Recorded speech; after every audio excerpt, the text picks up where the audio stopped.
Back in the day, we used chlordane, which was a great residual for termites. Then seeing the baits and the wood treatments come into effect has really been a game changer.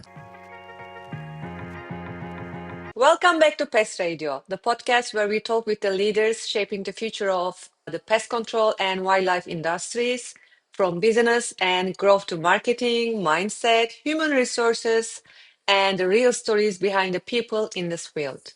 I'm Faye Cebioglu, founder of Digital Karma. We help pest control and home service businesses grow faster by building systems that attract the right leads and convert them into customers. Our focus is simple: real growth, real numbers, and marketing you can actually trust. Today's guest represents true legacy and leadership in this industry. His family business was founded in 1972, and he has spent over 40 years helping grow it into a multi-million-dollar operation with 45 technicians, while still staying closely connected to the day-to-day work.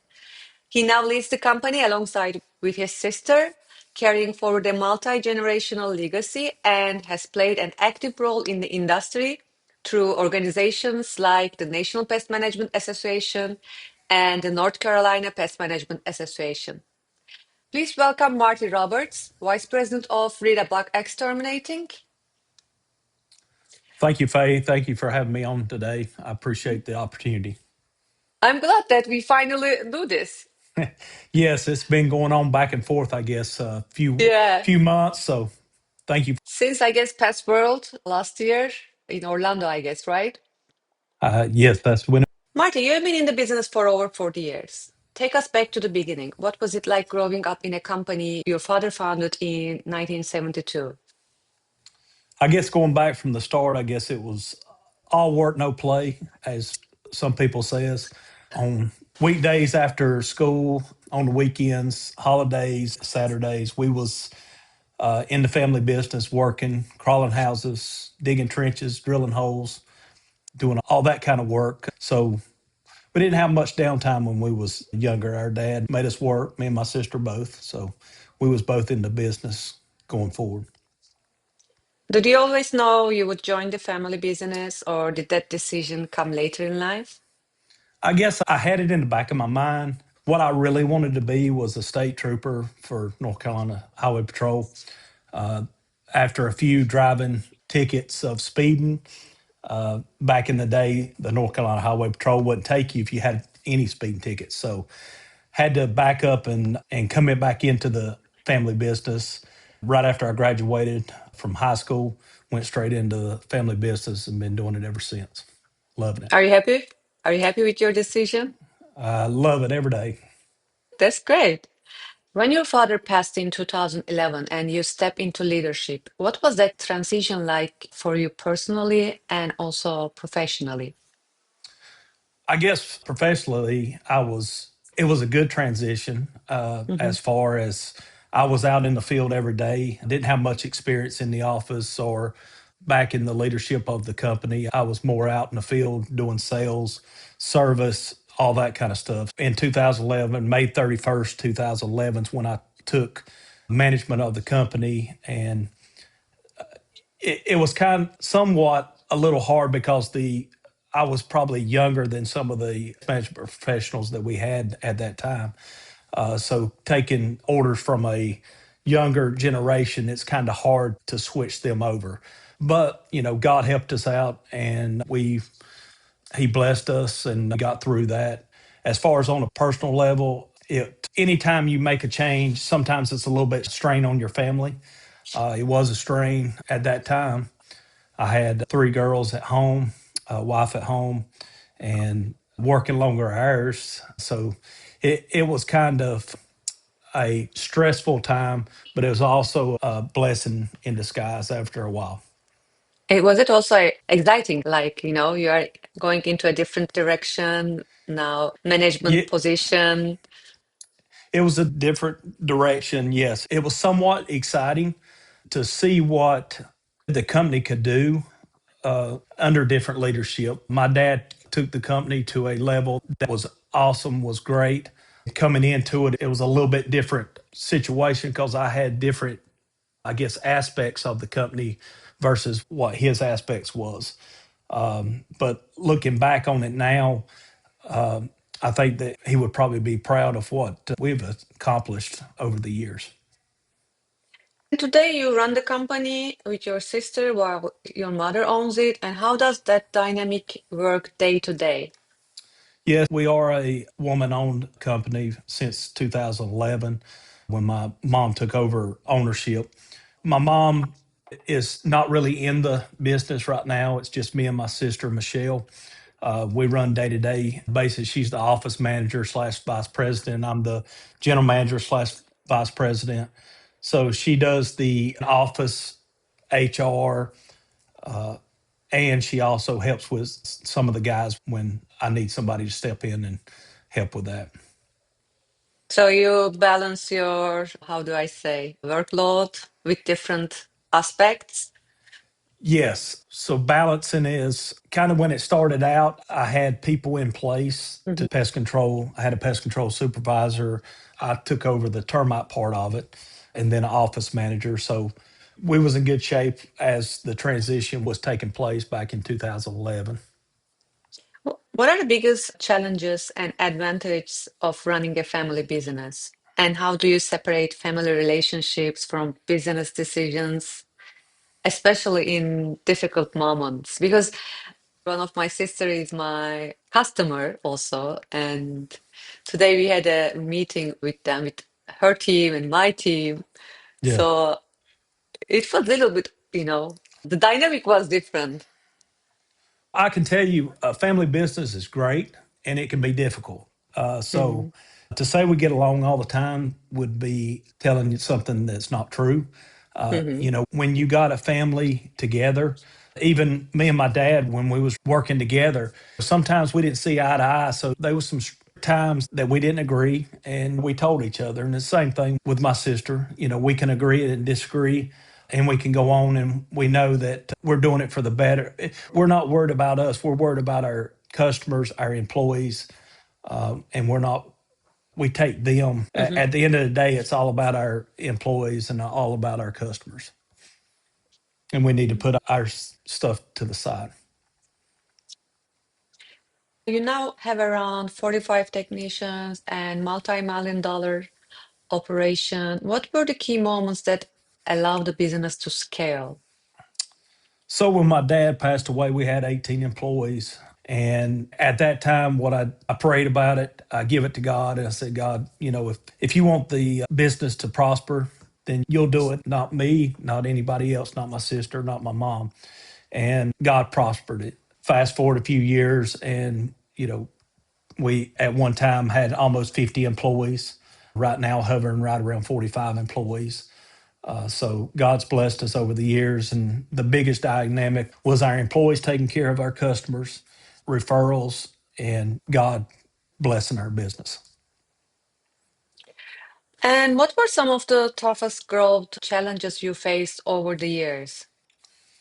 Over the years is what any business, I guess, challenges is hiring, Hmm.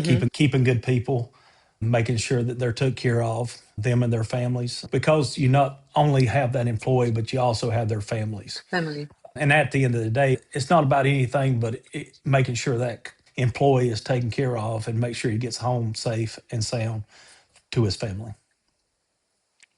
If you had to rebuild the company today, what would you do differently? I guess from the get go, I'd probably structure it a little bit different than the way that we did. It grew a little bit faster than what I would thought it would have gone that thought it was going to.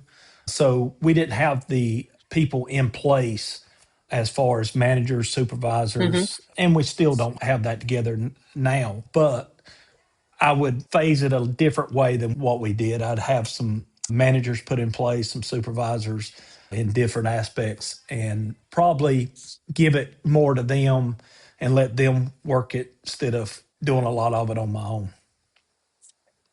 And what separates companies that stay small from those that grow to your level? I think it's a whole lot easier when you got a small company. Hmm. Anytime you're dealing with employees, it's a little bit harder. And then all the regulations and more employees that you have. I guess Smaller the company, the more that you can, it's tight knit. We can be on things a little bit better. As it grows, it's a little bit harder to put your arms around the whole thing and Mhm. keep it close knit as much as you can when you're spread out. And managing 45 technicians in no small task, that is sure. So, what does great leadership look like to you? I Well, know you just mentioned you're, as a company taking care of your employee, not only your employees, you're also thinking about your employees' families. But apart from that, what does it look like to you? I sit back and I have a lot of great leaders that's mentors of mine that I get advice from, and I see what they do. I'm first and foremost, I don't think of myself as a great leader. I think myself as a servant. I'm here to help. Mhm. The leadership kind of falls into that frame. But looking at my mentors and talking to them, they've really helped me along the way, make our business what it is today, and help me lead my team the way that we lead it today. How do you attract, train, and retain good technicians in today's market? I know from other pest control owners, everybody has that challenge to, find a good technician, keep them, the retention. How do you do that? It's very hard, very carefully, I guess you'd say, trying to find the right fit that's going to fit with your culture that you have in your company. We're a faith based company, making sure that person fits in our company and fits with the day to day process that we have as a company. We try to, I guess, when we're hiring, we interview, try to get the best candidate for that position and put them in there and train them. We do in house training. So our training could last up to 90 days or more. Mhm. We're having them hands-on training, do have book work that they have to do through this Department of Agriculture here in North Carolina. But we also have in-house training to where they go out in the field and do hands-on every day of the week. And what is one mistake you see other pest control owners making when it comes to managing their team? I mean, I don't see many other companies making mistakes. I know I make a lot of mistakes and own up to them. I guess something that I would say is, okay, if you make a mistake, own up to it, own it, and From it. learn from it and go from there. There have been a lot of times that running a business, you come up with a plan, it's going to fit, you think, and you roll it out, and then you see it's not going to fit, and you have to roll back on it. You have to bring it Hmm. back, scrap it, and try something different. And I think sometimes that management, we try to do things that we think that's going to work, but it may not work for everybody. And we try to get some feedback from our guys, our employees, and they give us feedback of what they think, what they see. We take that and come back and we sit around a table and we figure out what's the best for our company, but also what's best for that employee and our customers. So you have seen this industry for over 4 decades, and how has pest control changed the most since you started? A lot. It's more, used to, we was called the B&G jockeys. We had B&G. We go out and treat an area. Back in the day, we used chlordane, which was a great residual for termites. Then seeing the baits come into effect, and seeing the wood treatments come into effect, that has really been a game changer. And also the treatments of where it's a transfer effect, where they get into it, they take it back to the nest, whether it's a liquid or a bait. Hmm. We're not seeing as many swarms as we have in the past, because I think the chemicals are starting to get a little bit better than what we've had in the Hmm. past. And with that, with residuals like termidor, it's diminishing the population of termites more and more each day. And what are some trends today that you believe will shape the future of the pest control industry? What is coming? for the industry? What's coming for the industry? I think us as a industry needs to advocate for our industry each day. We need to be at the table. If you're not at the table, you're on the menu. You know, advocating for Like the because legislative day? yeah, like Legislative Day, which was a great day, Yeah, great. Yeah. great great week. But there's a lot of things coming down, and with our industry, we touch everything from the farm to the table. And we've got to push that out a little bit more as a industry that we are from the farm to the table. We touch everything in between, and we're just more than just pest management. We're public health, and being Yes. public health, Yes. we stop a lot of diseases with stopping the insects that's transmitting them diseases. So I think more and more I see that we're going to be more on the public health side than we Mhm. are just treating bugs, if that makes sense. Yeah, it really makes sense. We both were at legislative day. So, all the laws. I have an idea now. I didn't have that idea.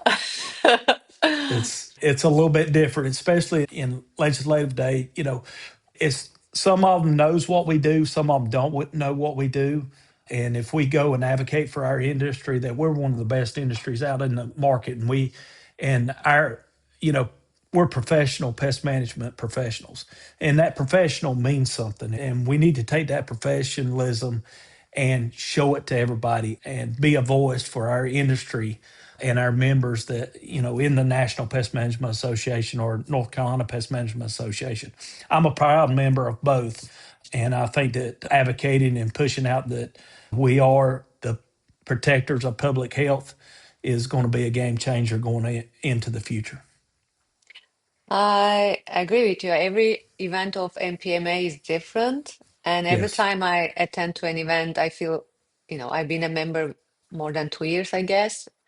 And every time I say, oh, this is my favorite event. But every time my mind changed. So last one was legislative day. And I said, okay, this is my favorite now because Yes. at every each event, I feel like I'm part of a bigger thing than I thought. So like it's a great organization, great industry, and I have a corporate background. I think it is the one of the best organizations in the world that I have worked until now. Yes, relationships, what it's all about, and getting together as industry Hmm. leaders and talking and seeing what issues that they have. We may not have that issue that they may be having in Hmm. California and North Carolina, but it could be coming this way, and it helps us to talk back and forth. And having friends all the way across the United States that we can pick up the phone and we can talk to them and say, "Hey, I'm having this kind of issue. What do you think about this?" And it's friends helping friends, and it's Hmm. industry leaders helping industry leaders. Um, and I'm kind of partial because I am from North Carolina, so North Carolina Pest Management Association has I guess, a special place in my heart. Also, with National Pest Management Association, it does have a great place in my heart too. And so in North Carolina, we have our big school in January. It's one of the largest schools in the country. It's second to Pest World on a national level. But we have pest management professionals coming from all over the country to be involved in that school that we have in January. And we're proud of that in North Carolina. And it's all about teaching and bringing people in and teaching them the right way to do things and making sure that our industry don't get the wrong look, it gets the right Hmm. look. So how has being active in association impacted your business? I know you have already mentioned like when you have a challenge or couldn't find a solution to a problem or struggle, you always have a friend to call in the industry, right? You always have a friend, but also being in parts of the industry, you've got a lot of people that may be entomologists with Mm-hmm. the North Carolina and the national levels. So helping with those insects, and it's free knowledge. Uh, what we pay in dues is invaluable, I guess you'd say, because the knowledge that we get back from the members that we're friends with over the years, and they make a big impact on each one of our businesses. They do on mine. I have people in the industry that I talk to on a regular basis, and they help me personally, but they also help me on a business level uh, to step it up a notch because I see things that they're doing and ask them questions, and they're helping me my business in a better and more practical way. Also, with the associations, uh, advocating for our industry, we get in and talk with the Department of Agriculture in the different states, and that relationship there, if it wasn't for the associations, we might not have as good of relationship with the Department of Agriculture. So the Hmm. Department of Agriculture, helps us because they are consumer related, and they want us to make sure that we do the right thing for that customer. And just like my inspector today come out, Paul, you know he it's all about practical, and it's not about anything else but making sure that we're doing the right thing, and it's education. They're educating us. If they see us maybe doing something that needs to be done a different way, they're going to let us know so we can change up a little bit and do it a different way. And it helps on the aspect of paperwork or treating for pests. They help us daily with that, and we can just pick up a phone and call them. So, for owners who are not involved, what are they missing out? They're missing out on a lot.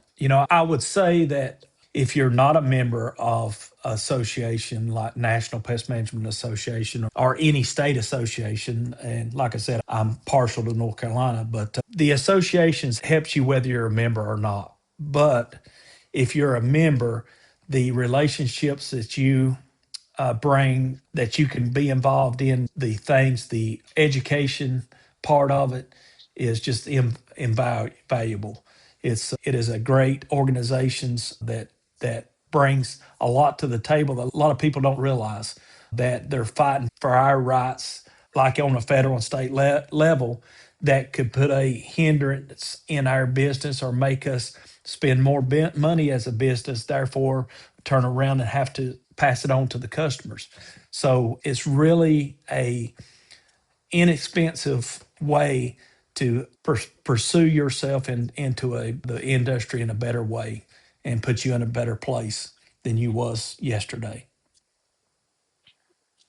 So, you're heavily involved in your community, not only National Pest Management Association, but also in your community from the Yadkin Valley Chamber of Commerce to Fire Department Service. Where does that drive come from? I guess giving back, with the industry like the national in North Carolina, that industry give to us, and if it wasn't for that, then we wouldn't do what we're doing today. And I wouldn't be where I'm at today without the associations that we're a part of. As far as the community, if it wasn't for the community, we wouldn't be where we're at today. So giving back to the community as much as we can and volunteering, I guess that drive is just a passion to give back and make an impact and make a difference in this world. How do you balance it, running a big company, serving your community, and maintaining your personal life? I know you've been married 30 years, you have three daughters, one grandkid, one is coming. How do you do that? Yes. When I find out, I'll let you know. I'm still trying to find out. It's only by, I guess, God's grace that He gives me the drive to make it to the things that I make it to. Mhm. We try not to miss anything that our girls is doing. Um, Mhm. you know, sh- Are they she's got working a. with you, by the way? So no, they're not. They have worked Okay. with me in the past. They are not currently. Most of mine's in school now. My oldest one is home with the granddaughter, and the other one on the way. The other two's in school. Hmm. So hopefully, when they get out, they'll come into the family business and maybe run the business one day. So is that what you want for them, or is that what they want? I guess what I want is I want them to go down the path that they want to go down to. Hmm. I don't want to push them to go down this Hmm. path if it's not for them because they're never going to be happy. I want them to have the passion that I had for it to go into it and do a great job when they go into it. And I've told them, I said, just go do what you want to do. If this is what you want to do, then that's great. I'll stand behind you. If you want to go a different route, then great. I'll stand behind you. I'm whichever way that they decide and God puts them in that path, I think that I'll be behind them either way.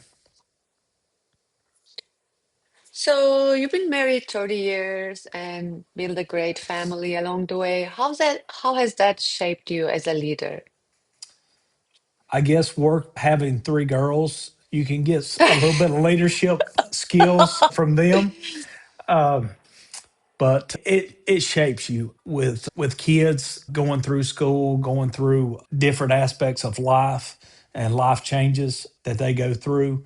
I guess it's helped me myself personally as a lot of times I listen to what they say because You're they get smart because you have I four have women at home. four women. I lived with four women most of my life. But, my children, I guess they're the only ones besides my wife that when they say something, I listen. It's different when they speak. If they see that my leadership part of what I'm doing may not be going down the right way, they'll bring me back and say, "Hey, Daddy, I think that you're wrong in this." And, I'll look at them, I'll say, "Yeah, I think you're right." But I listen to my girls. My girls are my world. Between my girls and my grandbaby and grandbabies coming up, that's my world. So looking back at your journey, not only professional but also personal, what are you most proud of? I guess personally, what I'm most proud of is number one, having one of the best wives that a man could ever have that stands behind, even in the long hours of work, early mornings, late at night. She stood by my side, helped raise our kids, our girls. And I'm just proud that my mom and my sister allows me to help them every day in this business. And I guess that would be my biggest things was is working with my mom and sister and my girls. What advice would you give to someone trying to build a long-lasting business like yours? A lot of prayers. It's going to be long hours, but a lot of prayers that you have to lift up and get surrounded by a lot of mentors and leaders across the United States that can help you. You can't do it alone. That's something that I couldn't do it alone without God and other people around me. And finally, Marty, what does success mean to you today? I guess success today means that we've made a difference in somehow in somebody's life, whether it's our employees, their families, or our customers, and that we've provided a great benefit and a living for our employees, their families, and to our family, my family. If your father could see the company today, what do you think he would say? Well, I'd hope that he'd say job well done, but knowing my dad, he'd probably tell me that you need to work a little bit harder. You need to do a whole lot more than what you've been doing. And I hope he's cheering from heaven on how the company's turned out to be and how we've grown the business over the years. Marty, this was an incredible conversation. Thank you for being so open and sharing not just the business side, but also your personal journey behind it. And stories like yours are what made this industry so special. Thank you being with us. Thank you. I appreciate you. Honored that you would ask me to speak with you today on this podcast. And we appreciate everything that you're doing for the industry to make it more professional and bring out stories like this to make a difference in this world. Thank you and God bless you. Thank you.